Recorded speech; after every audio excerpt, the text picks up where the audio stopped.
"You're dead when we get home." Marcus didn't whisper it. He didn't even try to be discreet. His voice cut across the white tablecloth, past the flickering votive candle, loud enough that the elderly couple 2 tables over glanced up from their salmon. Sarah's fork froze halfway to her mouth. The pasta she'd been so carefully twirling, because God forbid she eat it wrong and give him another reason to criticize her, suddenly looked like evidence at a crime scene. Evidence of what? She wasn't sure. Ordering the wrong thing? Chewing too loudly? Existing? "I asked you a simple question," Marcus continued, his jaw tight. "Were you flirting with the waiter?" "No." Her voice came out smaller than she wanted. "I said thank you. That's all. You smiled at him." "I was being polite. You don't smile at other men." His hand shot across the table and gripped her wrist. Not hard enough to bruise, never hard enough to bruise where people could see, but firm enough that her bones ached.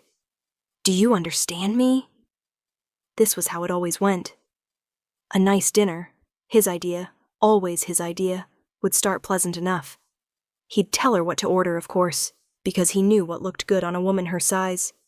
He'd comment on her makeup, how she really should have gone with the burgundy lipstick instead of this rose color that made her look washed out, and then, inevitably, something would set him off. A perceived slight, an imagined transgression, and she'd pay for it later, in the car, at home, in 1,000 small ways that never left marks anyone else would see. "I understand," she said quietly. "Good." He released her wrist and picked up his wine glass. "Because when we get home, you and I are going to have a long conversation about respect." The threat hung in the air like smoke. Sarah's stomach twisted. She knew what those conversations looked like. They started with him blocking the bedroom door, continued with her pressed against the wall, his voice escalating, his face too close, his presence suffocating every inch of air in the room. They ended with her apologizing for things she didn't do, promising to be better, crying into her pillow while he slept soundly beside her as if nothing had happened. 3 years. 3 years of this, and she still hadn't found the courage to leave. She glanced down at her engagement ring, a modest diamond he'd chosen without asking her preference, and felt the weight of it like a shackle. "Eat your food," Marcus said. "You're making a scene." She was making a scene. Of course. Always her fault. Sarah reached for her fork again, but her hand was shaking now. The pasta blurred through the tears she refused to let fall. Not here. Not in public. That would only make it worse. She didn't notice the man at the next table. Not at first. He was sitting alone, which was unusual for a Friday night at Marcello's, one of the city's most expensive Italian restaurants. Most people came here in pairs or groups, dressed in their finest, ready to celebrate anniversaries or close business deals. This man looked like he'd walked in from another world entirely. He wore a charcoal suit that probably cost more than Sarah's car, tailored so perfectly it seemed like a second skin. His dark hair was swept back, touched with gray at the temples. He had the kind of face that belonged on old Hollywood posters. Strong jaw, sharp cheekbones, eyes that looked black in the dim restaurant lighting. And those eyes were currently fixed on Marcus. Not with curiosity, with something far more dangerous. Sarah caught the look by accident when she reached for her water glass. The man's gaze flicked to her for just a moment. She saw something flash across his features, something that might have been recognition, or perhaps just interest, before returning to Marcus with laser focus. He'd heard everything. Of course he had. Marcus had been practically shouting. Sarah felt heat flood her cheeks.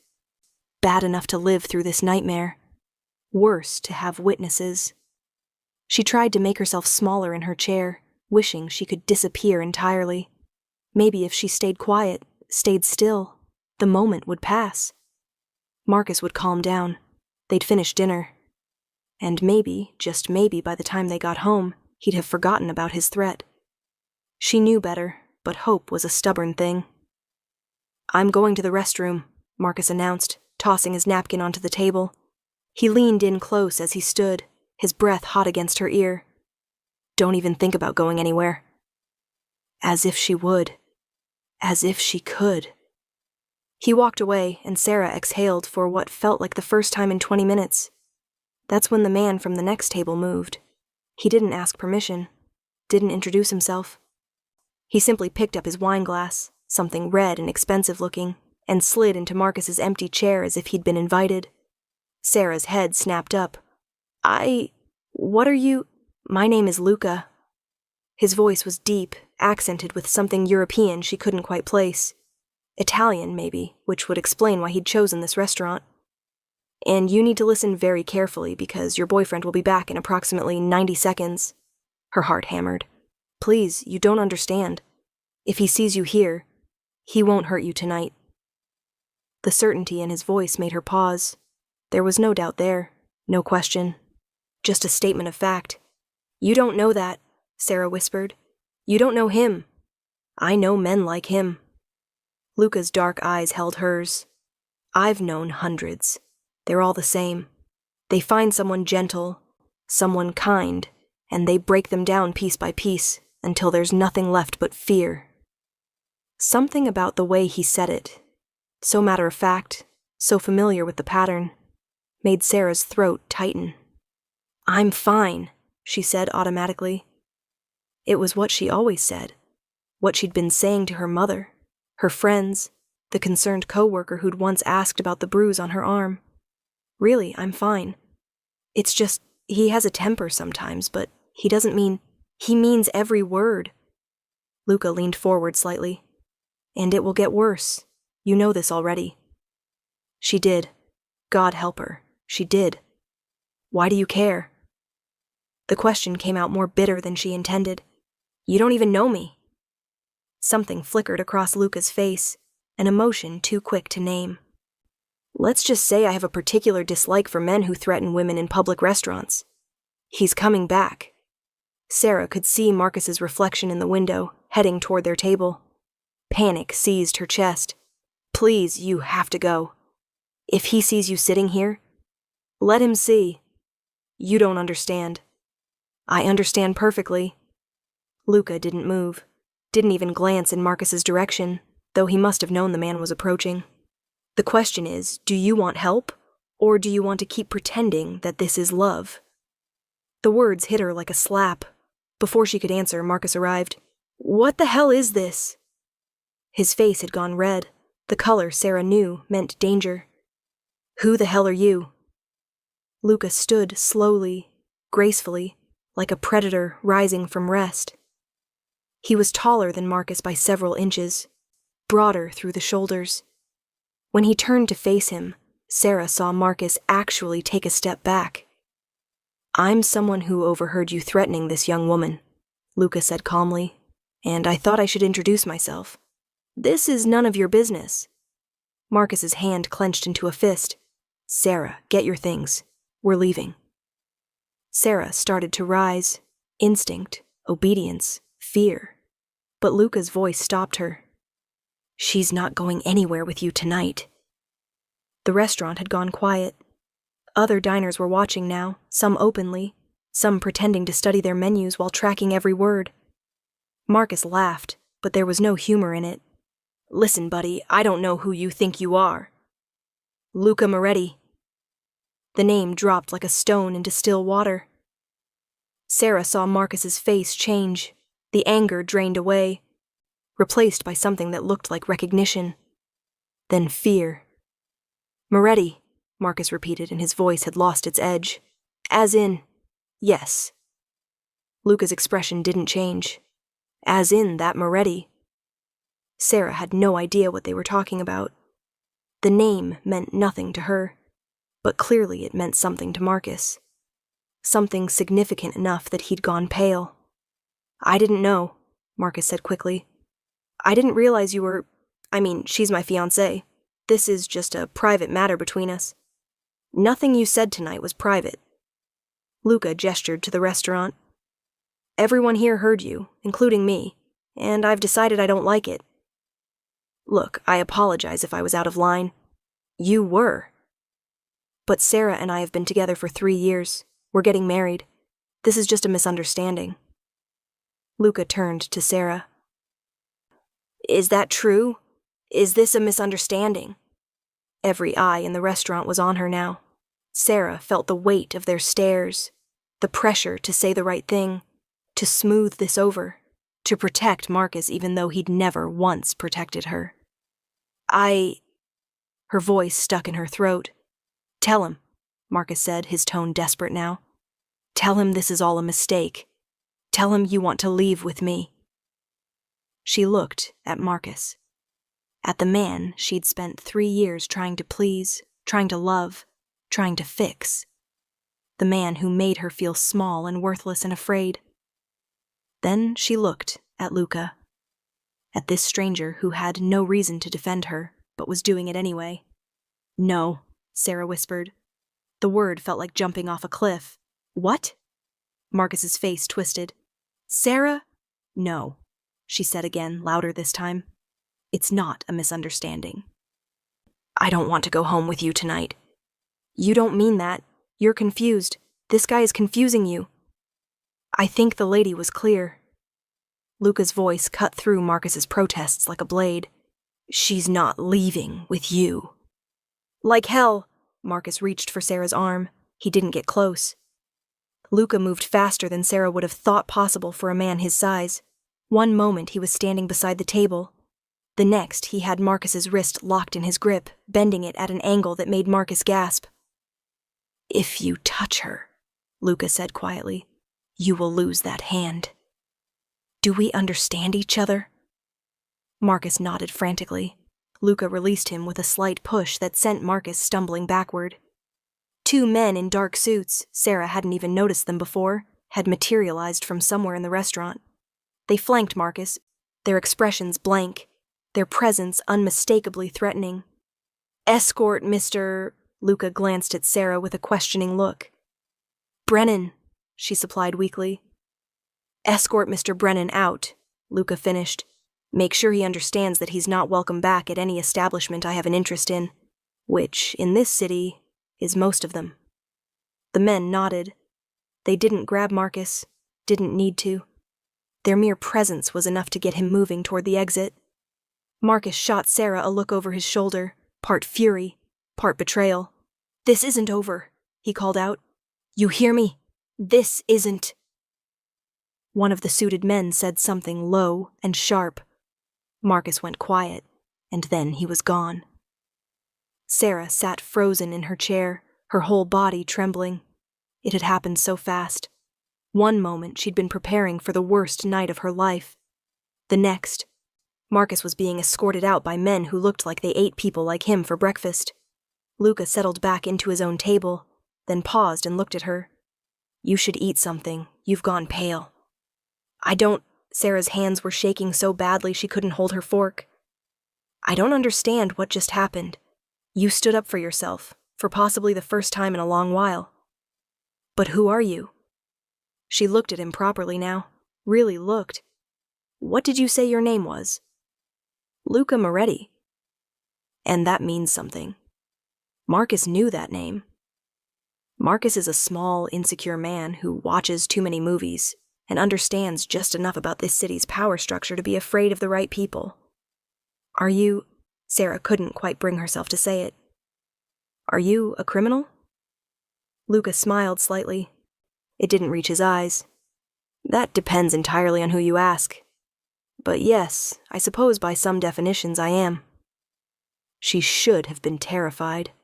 Should have grabbed her purse and run for the exit. Instead, she asked, Why did you help me? He was quiet for a long moment. When he spoke, his voice was softer. My sister was engaged to a man like Marcus once. By the time I realized how bad it had gotten, it was almost too late. Is she... She's safe now. Married to a good man, living in Tuscany with more olive trees than she knows what to do with. His expression hardened. But I learned something from that experience. Learned that sometimes the most important thing you can do is simply refuse to look away. Tears were streaming down Sarah's face now, though she hadn't felt them start. I don't know what to do. I don't know where to go. We live together, and all my things are at his apartment, and my car is at his place. And breathe, Luca said gently. One problem at a time. Where is his apartment? She gave him the address. Luca pulled out his phone and made a call. The conversation was brief, in Italian, and ended with what sounded like firm instructions. In 1 hour, he told Sarah, all of your belongings will be packed and removed from that apartment. They will be taken to a secure location until you decide where you'd like them delivered. Your car will also be retrieved and brought to you. I can't. That's too much. I can't ask you to. You didn't ask. I offered. He signaled to their waiter, who appeared instantly.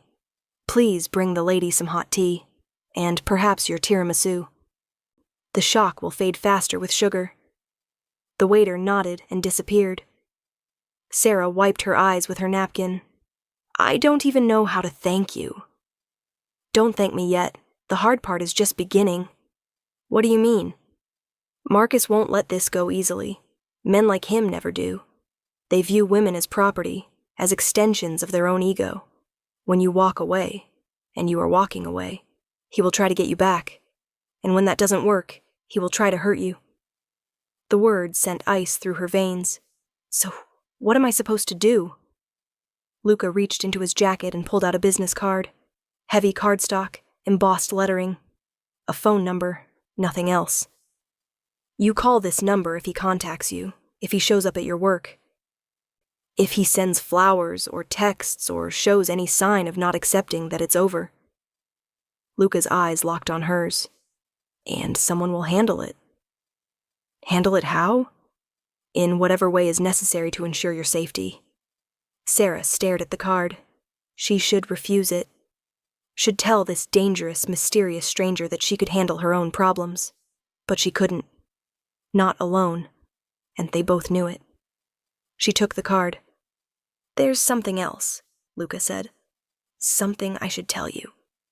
What? When I saw you tonight sitting across from that man, trying to make yourself invisible. He paused, seeming to choose his words carefully. I recognized something. Not just the fear. I've seen that before. But you.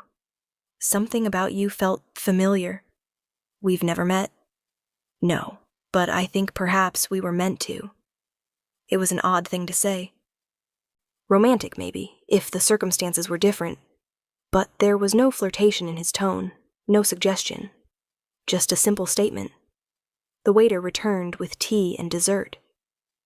Sarah hadn't thought she could eat, but the first bite of tiramisu was so good she nearly cried again. Luca watched her with something that might have been satisfaction. What will you do now? He asked. I don't know. I have a friend who might let me stay with her for a while. My mother lives upstate. But I can't. Sarah shook her head. She never liked Marcus. I spent so long defending him to her. I can't face her yet. Your friend. Call her. Tonight. Don't wait. It's late. Real friends don't care about the hour when someone needs help. He was right, of course. Sarah pulled out her phone and sent a text to Jennifer, her college roommate. They'd drifted apart over the past few years.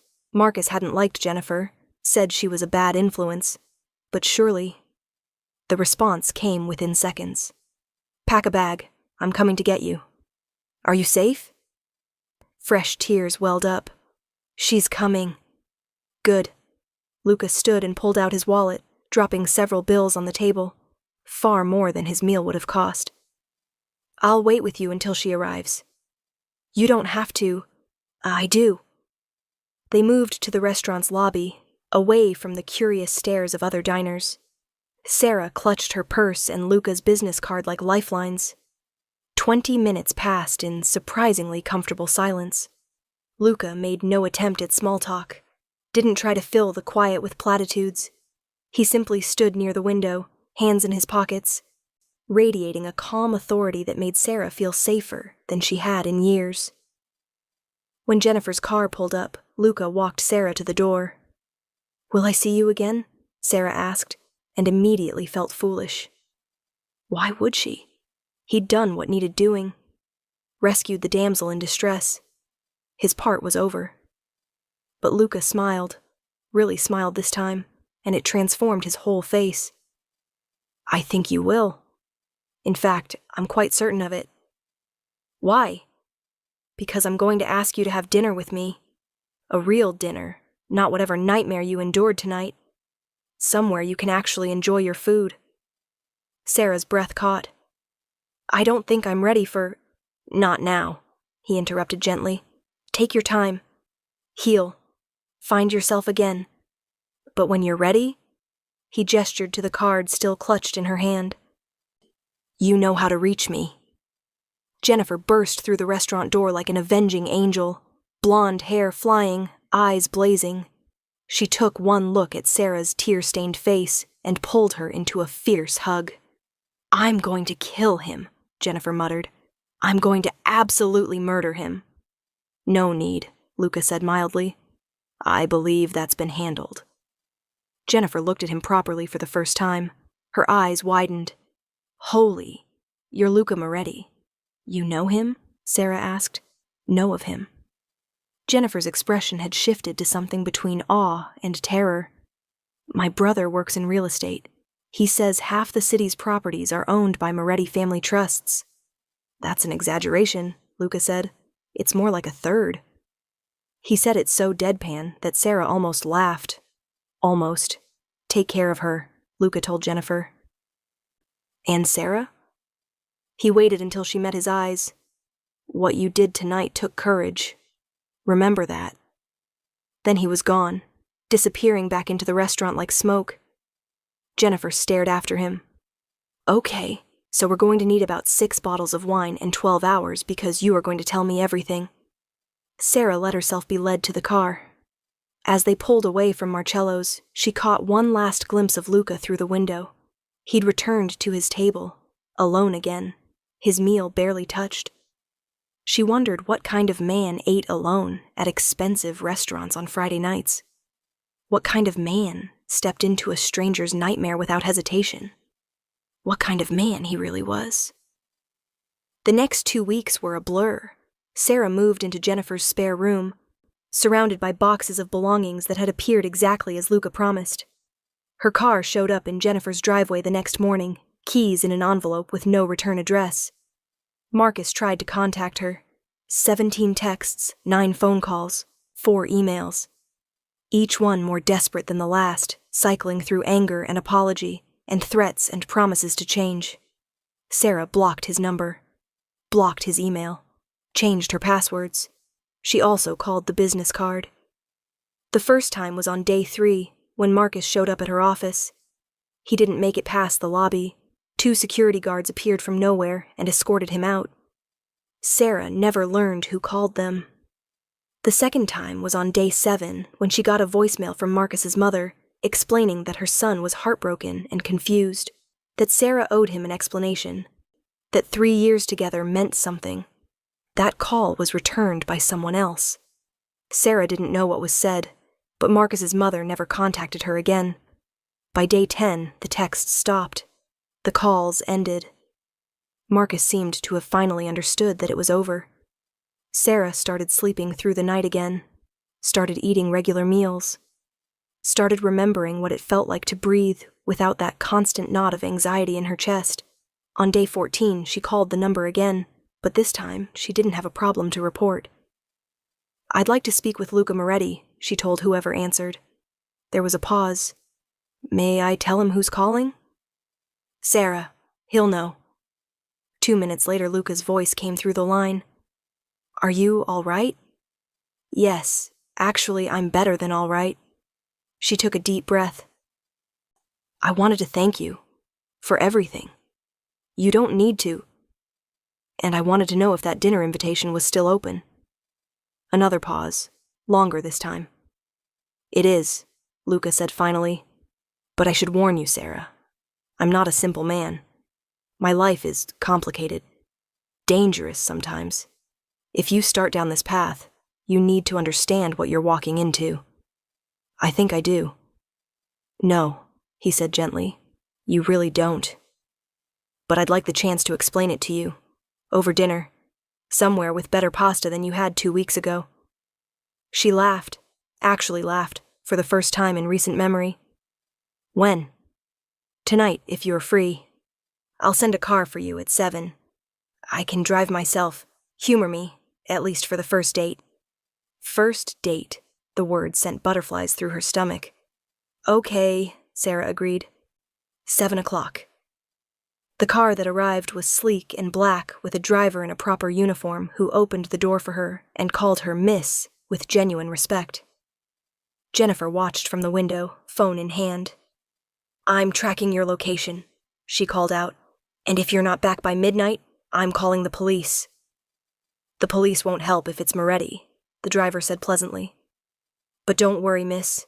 Mr. Moretti has instructed me to ensure the lady's complete safety and comfort. Jennifer looked like she couldn't decide whether to be worried or impressed. Sarah settled into the leather seat and tried to calm her racing heart. She'd chosen a simple black dress, nothing too formal but nicer than her usual jeans and sweater. Her hair was down, loose around her shoulders the way Marcus had always hated, but she'd always preferred. She looked like herself again. Finally. The drive took them outside the city, up into the hills where the houses became estates and the estates became small kingdoms. They turned through iron gates that opened automatically, up a long drive lined with old-growth trees. The house at the end was stunning. Not modern flashy, but old-world elegant. Stone and tall windows and gardens that probably required an army of groundskeepers. Luca was waiting at the door. He wore dark slacks and a white shirt, sleeves rolled to his elbows, no tie. Somehow he looked even more imposing than he had in the restaurant. Or maybe it was just that seeing him here, in his own space, drove home exactly how out of her depth Sarah was. You came, he said. You doubted I would? Hoped you would. Doubted you should. He offered his arm. Come. I promise the food will be worth the risk. He led her through the house, beautiful, tastefully decorated, clearly expensive, to a terrace overlooking the valley. The city lights sparkled below like fallen stars. A table had been set for 2, candles already lit, wine already poured. No restaurant tonight? Sarah asked. I thought privacy might be appreciated, given that our last public meal didn't go well. That wasn't your fault. Wasn't it? I did threaten your ex-fiancé in front of half the city's elite. He deserved it. He did. Luca pulled out her chair. But that doesn't mean there won't be consequences. For him, certainly. But possibly for you as well. Sarah sat down. What kind of consequences? People talk. They'll wonder who you are, why I intervened. Some will assume you're connected to my family now, under my protection. Which, I suppose, you are. Is that a bad thing? That depends. He took his own seat across from her. How do you feel about having your life completely upended? I think it already was. You just helped me see it. A woman appeared with the first course, bruschetta that looked almost too beautiful to eat. She set down the plates and disappeared without a word. I owe you honesty, Luca said. About who I am, what I do. You're in the Mafia. He smiled slightly. Such an ugly word. But yes, essentially. My family has been involved in certain enterprises for several generations. Real estate mostly, these days. Import-export. Investments. All technically legal. Technically. We've cleaned up our operations significantly. My father was old school, believed in territory and violence and respect earned through fear. I prefer to think of us as businessmen with a complicated past. But the men who escorted Marcus out, the people who packed my things, that wasn't just business. No, Luca admitted. That was personal. I have resources, and I chose to use them for you. I'd do it again. Why? Sarah leaned forward. I still don't understand why you helped me. You didn't know me. I told you, my sister, that's not the whole reason. He was quiet for a long moment, studying her face in the candlelight. No, he said finally. It's not. Then what? When I saw you in that restaurant, trying so hard to be small, to disappear, I saw someone who deserved better. Someone who deserved to be protected, not threatened. And he paused. I wanted to be the one to protect you." Sarah's breath caught. "That probably sounds antiquated," Luca continued. "Patriarchal. I'm aware that modern women don't need men to rescue them." "But sometimes," Sarah interrupted softly, "it's nice to not have to be strong alone." Their eyes met across the table. The rest of the meal passed in a blur of conversation. Luca told her about his family. 3 siblings, his mother still alive and terrifyingly formidable, his father dead 5 years now. He talked about growing up in a world where violence was currency and loyalty was everything, about slowly transforming the family business into something his children might not have to be ashamed of. Sarah talked about her own family, smaller, simpler, but not without complications. Her parents divorced, her mother remarried to a man Sarah had never quite trusted. She talked about college, about the marketing degree she'd never really used, about the administrative job she'd taken that paid the bills but didn't fulfill her, about how Marcus had seemed charming at first, attentive, how slowly, so slowly she hadn't noticed, he'd started isolating her from friends, making decisions for her, making her doubt herself. "I kept thinking if I just tried harder," she said. "If I could just be what he wanted." "You would have disappeared entirely," Luca finished. "That's what men like him want. Not partners. Dolls." "How did you know? About your sister?" "I didn't. Not at first. She hid it well, made excuses for him. But then one day, I stopped by her apartment unannounced and found her with a black eye. She claimed she'd walked into a door." His expression darkened. "I made sure he never touched her again." "What did you do?"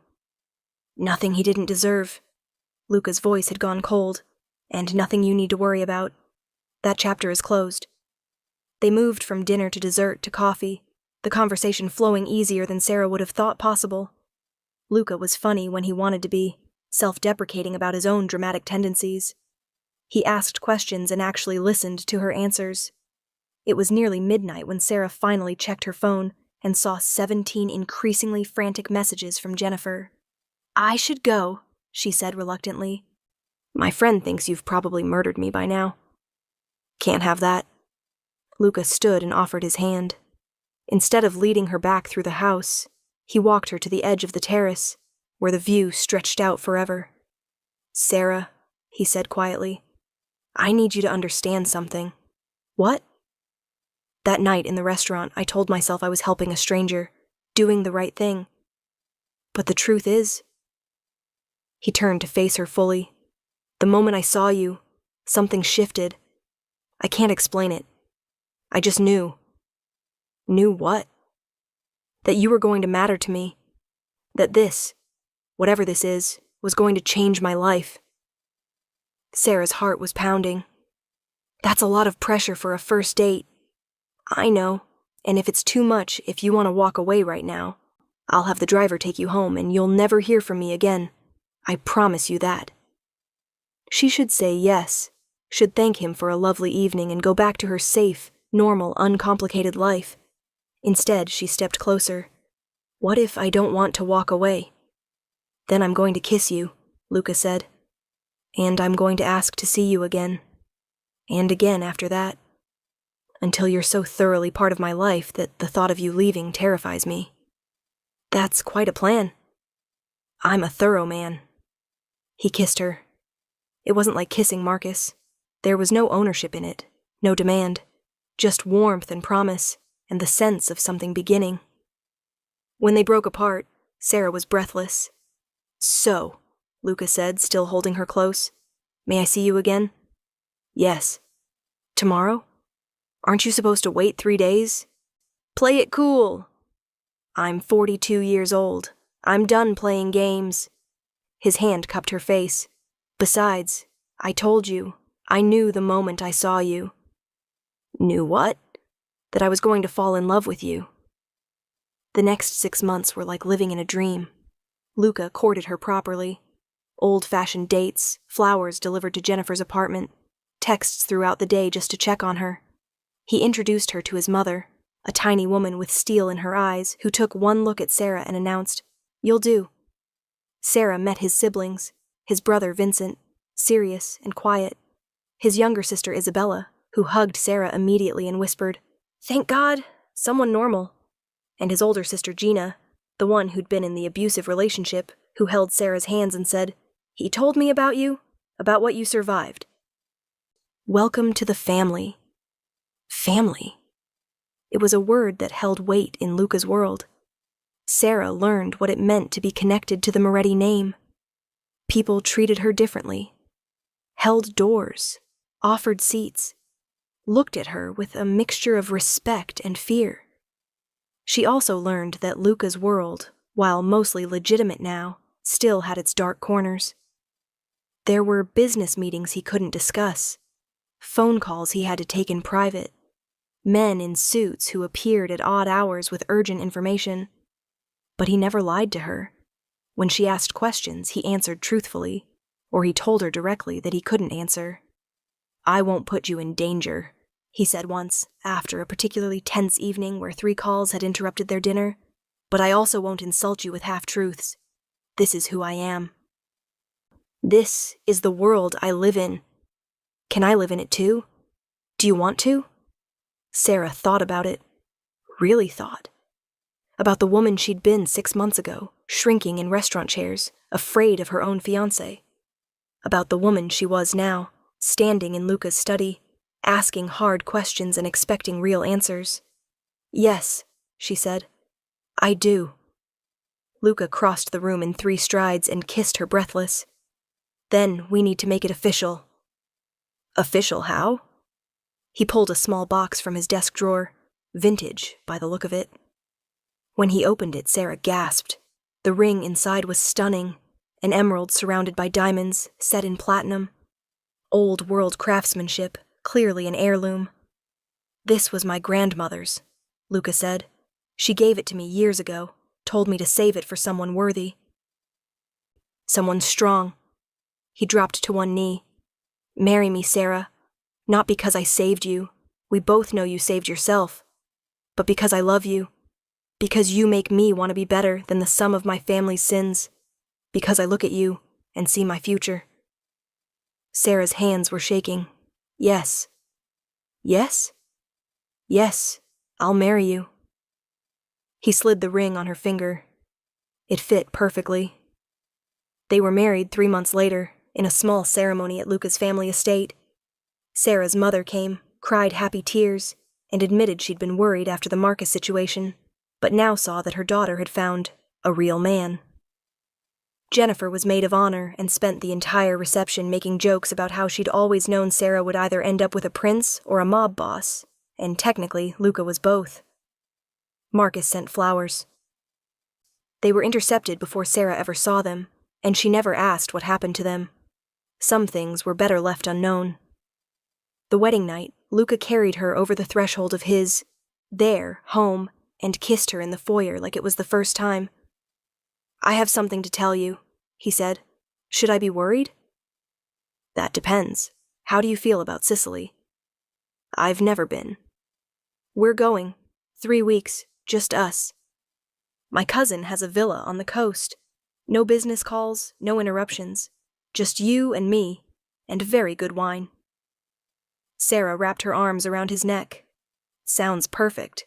There's something else." "What?" "I'm opening a foundation for women leaving abusive relationships, housing assistance, legal help, counseling. I want you to run it." She pulled back to look at him. "What?" "You know what it's like. You understand what they need, what they're afraid of, and you have a strength that could help others find theirs." He touched her face. "I'm putting significant money behind it, enough to make a real difference. But I need someone I trust at the helm, someone who actually cares, not just someone looking for a salary." Tears welled in Sarah's eyes. "Luca, you don't have to decide now. Think about it. But I believe you could change lives, Sarah, the way you changed mine. The way I changed yours? You saved me." "No," he said firmly. "You saved yourself. I just made sure you were safe while you did it. There's a difference." She kissed him then, deep and long and full of promise. Later, lying in bed with city lights filtering through the windows, Sarah thought about that night in the restaurant. About the woman she'd been. Scared. Small. Trapped. About the moment everything changed. "What are you thinking?" Luca asked, his arm around her shoulders.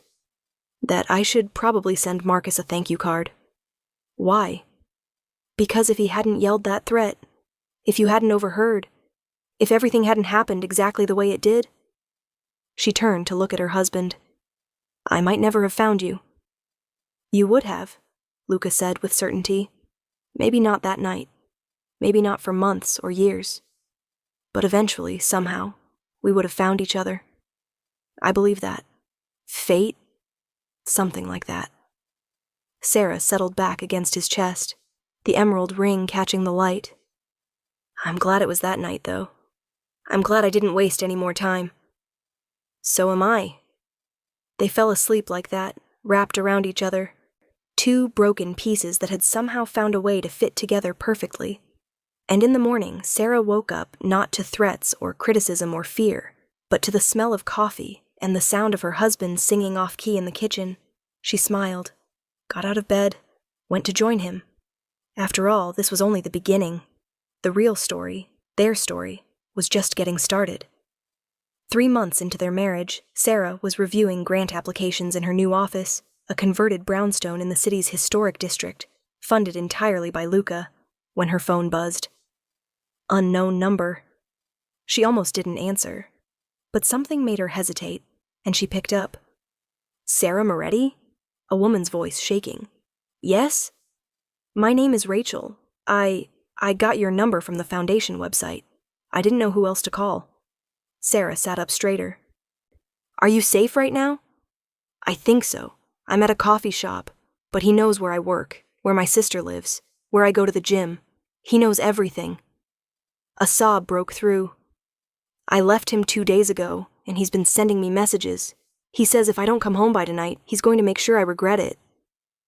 "Listen to me carefully," Sarah said, already pulling up her database. "What's your full name?" "Rachel Chen. No, wait. I saw on your requirements that you only help certain... your foundation focuses on... My foundation helps women who need help. Period. Full name, Rachel." "Rachel Chen. I'm in Midtown, at the Starbucks on 5th and... Stay there. Don't move. I'm sending someone to you right now." Sarah hung up and immediately called the number she'd memorized for emergencies. Not Luca's direct line. He was in meetings all day, but Vincent's. Her brother-in-law answered on the first ring. "Sarah? I need a pickup. Woman in danger, Starbucks on 5th and 32nd. Her ex is threatening her. On it. 10 minutes. Vincent? She might be nervous. The menu send...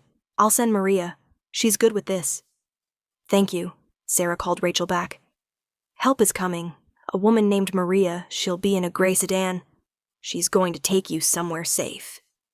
"I don't have any money for..." "You don't need money. That's not how this works." 20 minutes later, Rachel was in one of the foundation's emergency apartments, a furnished one-bedroom in a building with excellent security and no public records tying it to the Moretti family. Sarah met her there with a bag of groceries and a burner phone. Rachel was younger than Sarah expected.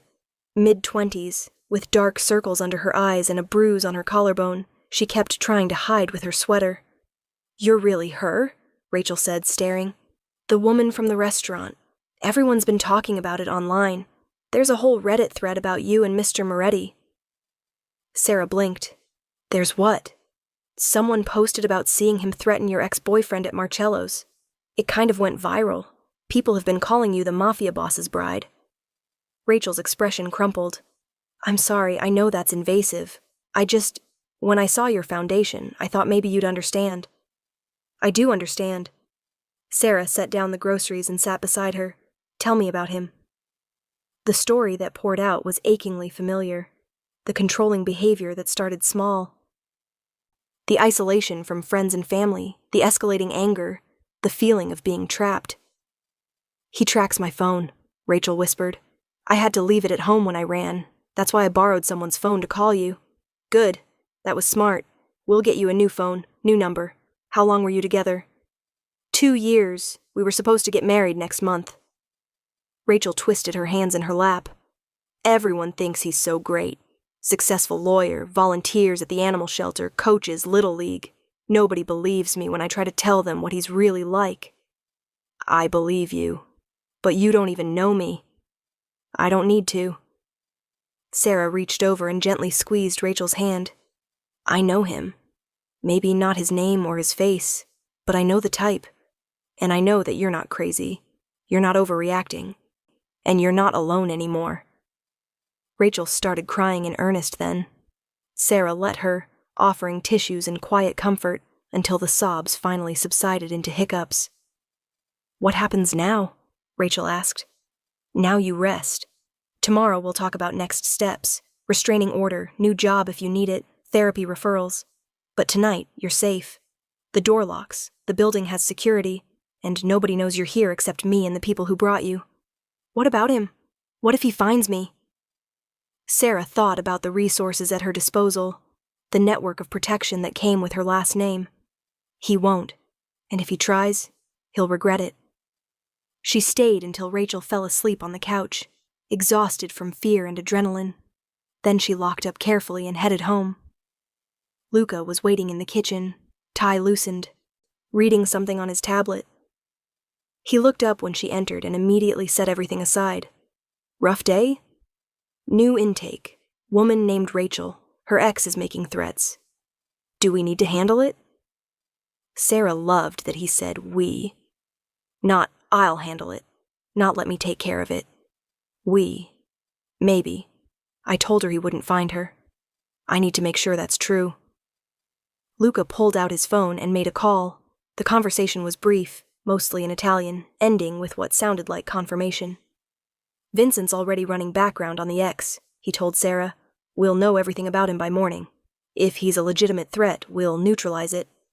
Neutralize how? However necessary. Legal channels first. But if those don't work... He let the sentence hang. Sarah knew she should probably be bothered by how easily he talked about circumventing the law. Should probably insist they do everything by the book. But she remembered Rachel's bruised collarbone, her shaking hands, her terror. Okay, she said simply. They went to bed, but Sarah couldn't sleep. She kept thinking about Rachel, about how many other women were out there right now, trapped in the same nightmare. Her foundation had helped 14 women in 3 months. 14 lives changed. But how many more were there? At 2 a.m, she gave up on sleep and went downstairs to make tea. She was standing at the kitchen window, watching the city lights, when she heard the sound. A car door slamming. Footsteps on gravel. Their house had security. Gates, cameras, guards who patrolled the grounds. Nobody should be able to just walk up to the door. Sarah's phone was upstairs. The panic button was in the bedroom. She was standing in the kitchen in her pajamas, completely exposed through the large windows. The doorbell rang. Every instinct screamed at her not to answer it. But something else, maybe curiosity, maybe stupidity, made her walk to the front door and check the security monitor. Marcus stood on her doorstep. Her Marcus, her ex-fiancé. The man she hadn't seen since that night at the restaurant. He looked terrible, thinner, with the kind of hollow-eyed exhaustion that spoke of weeks without proper sleep. He was wearing a wrinkled suit, his hair uncombed, and he was holding something. Sarah's blood went cold when she realized what it was. A gun. She didn't open the door. Instead, she pressed the intercom button. Marcus, leave! Now! His head snapped up toward the camera. Sarah, thank God. I need to talk to you. I have nothing to say to you. Leave, or I'm calling the police. Please, his voice cracked.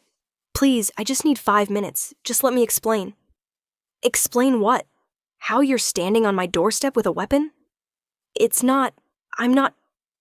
He looked down at the gun as if surprised to find it there. I'm not here to hurt you. I'd never hurt you. I love you. You threatened me.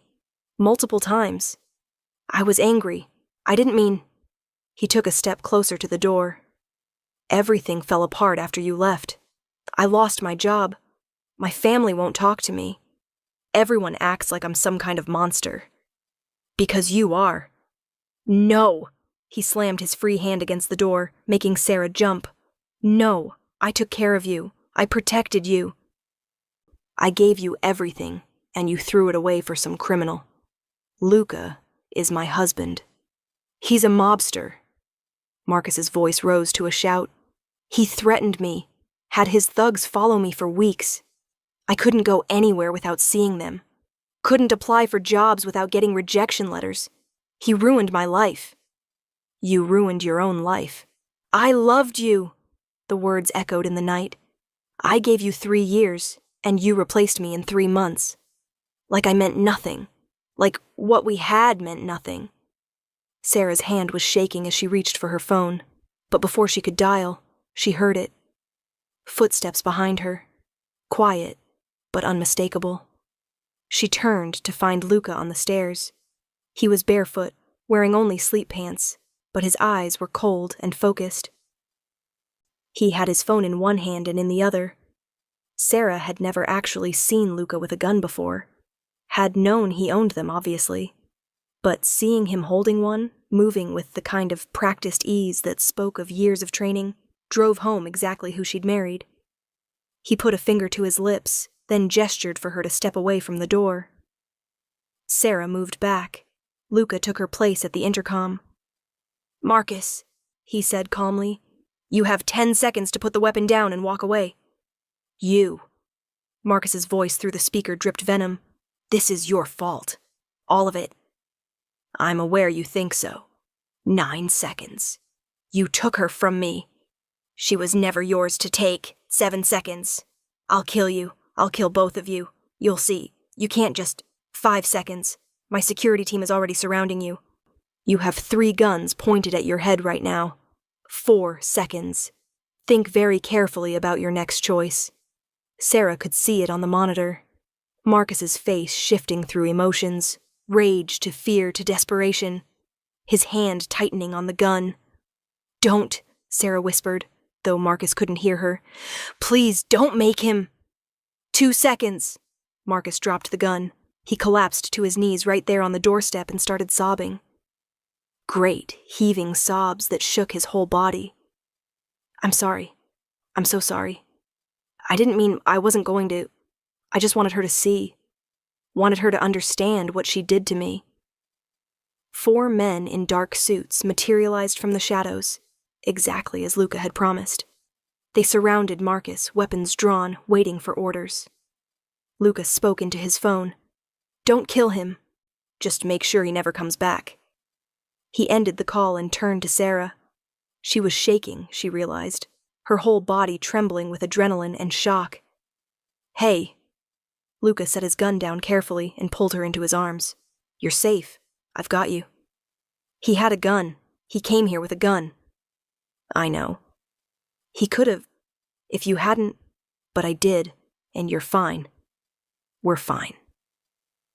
Through the window, Sarah watched the security team haul Marcus to his feet and march him toward a black SUV. He wasn't fighting anymore, just stumbling along like a puppet with cut strings. "What will they do to him?" she asked. "Nothing permanent. They'll take him to the police, tell them we found an armed intruder on our property. He'll be arrested, probably charged with trespassing and weapons violations. Between his previous behavior and this stunt, he'll likely see jail time." "Will he come back?" "No." Luca's voice was absolute. "I'll make sure of it, whatever it takes." Sarah pulled back to look at him. "How did you know? How did you get downstairs so fast?" "The security system alerts my phone when anyone approaches the house. I was already awake when you went downstairs." He touched her face. "Did you really think I'd let anything happen to you?" "I thought I could handle it, thought I could talk him down." "You did handle it. You kept him talking, kept him from doing something stupid until help arrived." Luca kissed her forehead. "That takes courage." "I was terrified." "Courage isn't the absence of fear. It's acting despite it." They stood there in the foyer, holding each other, until the SUV pulled away and the night returned to silence. "I need to call Rachel," Sarah said suddenly. Rachel? The woman I placed today. If Marcus found me this easily, he didn't find you easily. He's been planning this for months according to the reports Vincent sent me. He's obsessed. But your Foundation clients? They're protected by layers of security and privacy protocols. Marcus knew where you lived because you used to live with him. Rachel's ex won't have that advantage. You're sure? I'm sure. But call her if it'll make you feel better. Sarah did, despite the late hour.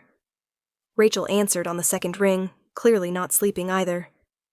I'm fine, Sarah assured her. But I wanted you to know, you're safe. Whatever happens, whoever comes looking, you're protected. I promise you that. How can you promise that? Sarah looked at her husband, at the gun he'd set on the hall table, at the security monitors showing guards still patrolling their property. Because I have resources, she said, and I'm not afraid to use them. After she hung up, Luca locked up the house and led her back upstairs. Neither of them would sleep, but at least they could try. He called you a criminal, Sarah said as they climbed into bed. Marcus. He called you a mobster. I am. Are you? Still? Luca was quiet for a moment.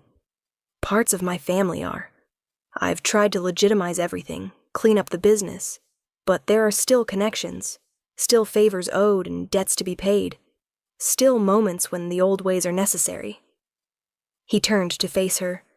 Does that bother you? It should. But it doesn't? I keep thinking about all the women who need help, who need protection from men like Marcus, who need someone willing to operate outside the system when the system fails them. Sarah traced patterns on his chest. The Foundation operates on legal channels, restraining orders, lawyers, official processes. But sometimes that's not enough. Sometimes women need someone who will actually make the threat disappear. That's a dangerous line of thinking. I know, but Marcus had a gun tonight. The legal system didn't stop him. You did. Sarah, I'm not saying we should become vigilantes. I'm saying that sometimes maybe having a foot in both worlds is useful. Legal when possible, other options when necessary. Luca pulled her closer. You've changed. You've changed me. No, you've just become more of who you always were. Someone strong enough to do what needs doing. Sarah thought about the woman she'd been at that restaurant, thought about the woman she was now, running a foundation, married to a complicated man with a dangerous past, standing up to her ex-fiancé without flinching. He's really not coming back? She asked quietly. He's really not. By morning, he'll be in custody. His lawyers will get him out eventually, but by then, he'll understand that coming near you again would be the last mistake he ever makes. Luca's arms tightened around her. I take care of what's mine. And you, Sarah Moretti, are mine. Possessive. Absolutely. I'm yours, she agreed. But you're also mine. Yes, I am. They finally fell asleep as dawn was breaking, tangled together. Protected by walls and gates and armed men, and the certain knowledge that they were stronger together than apart. When Sarah woke hours later, sunlight streaming through the windows, there was a note on Luca's pillow. Marcus is in custody. Won't make bail. Vincent found 2 more Foundation clients who need emergency placement. Office called. 3 interview requests for your program. Also, my mother wants us for dinner Sunday. Says it's mandatory. I told her we'd be there. Love you. L. Sarah smiled and reached for her phone. There was work to do. Women to help. Lives to change. But first she sent a text to Jennifer. Remember when you said I'd end up with either a prince or a mob boss? The response came immediately. And I was right. You got both. Sarah laughed and got out of bed. She had a foundation to run. A complicated husband to love, and a second chance at life that she'd fought hard to earn. The past was behind her. Marcus was gone, and the future spread out ahead like an open road. She got dressed, made coffee, and went to change the world. One woman at a time.